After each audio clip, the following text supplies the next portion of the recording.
नमस्कार दोस्तों। तो आज दूसरी कविता लेकर के आया हूँ।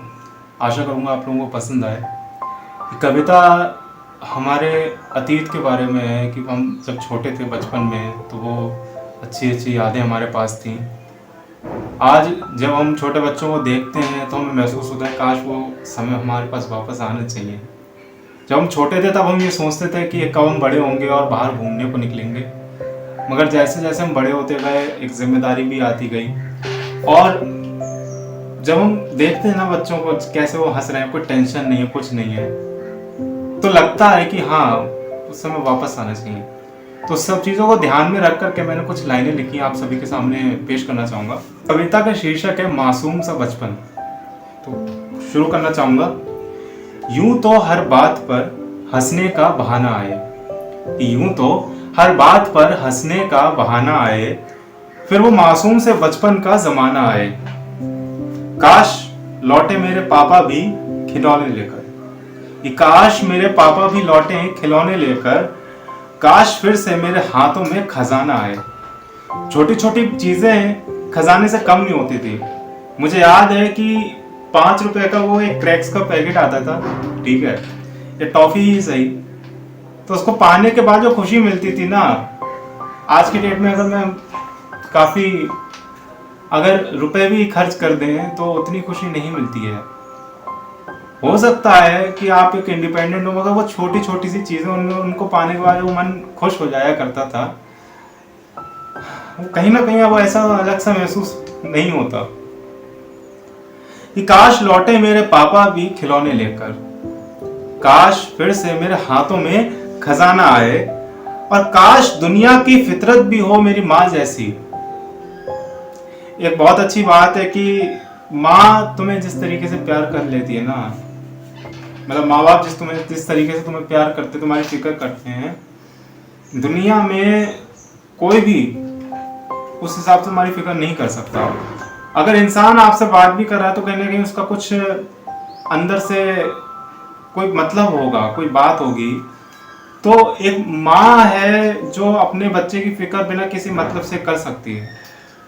तो उसको लेकर के मैंने लिखा है कि काश दुनिया की फितरत भी हो मेरी माँ जैसी, जब मैं बिन बात के रूठूं तो मनाना आए, कि हमको कुदरत ही सिखा देती है न जाने कितनी बातें, काश उस्तादों को कुदरत सा पढ़ाना आए।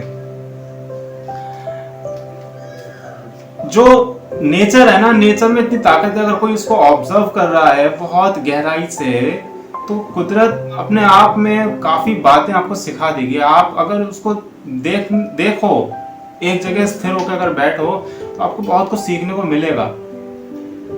तो उसी बात को लेकर के मैंने लिखा है, हमको कुदरत सिखा देती है कितनी बातें, काश उस्तादों को कुदरत सा पढ़ाना आए। और सहसा कभी स्कूल से छुट्टी जो मिले, सहसा कभी स्कूल से छुट्टी जो मिले।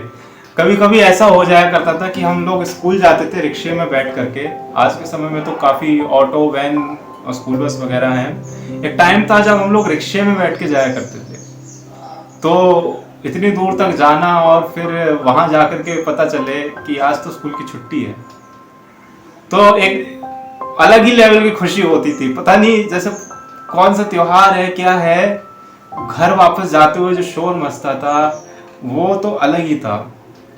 तो सहसा कभी स्कूल से छुट्टी जो मिले, चीख कर बच्चों का वो शोर मचाना है। और आज बचपन कहीं बस्तों में उलझ सा गया है, आज बचपन कहीं बस्तों में उलझ सा गया है, फिर वो तितली को पकड़ना, वो उड़ाना आए, काश फिर वही मासूम से बचपन का जमाना आए, फिर वो मासूम से बचपन का जमाना आए।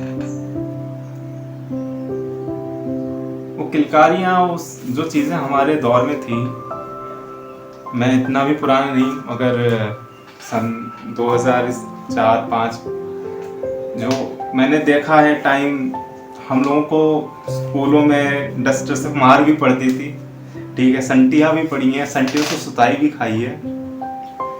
तो वो चीज़ें आज के समय में नहीं होती हैं। बच्चे फोन में पता नहीं बहुत देर तक बैठ करके चलाते रहते हैं, मगर एक समय था जब हमारे पास बटन वाले फोन हुआ करते थे, हमारे पेरेंट्स के पास होते थे, हमारे फैमिली में भी।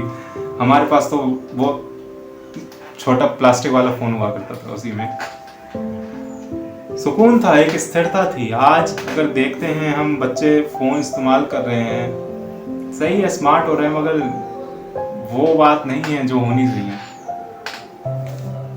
तो इसी को लेकर के पूरी कविता थी। आई होप आप सभी को पसंद आई होगी। प्लीज़ कमेंट में बताइएगा, ठीक है। चलिए, खुदा हाफिज़।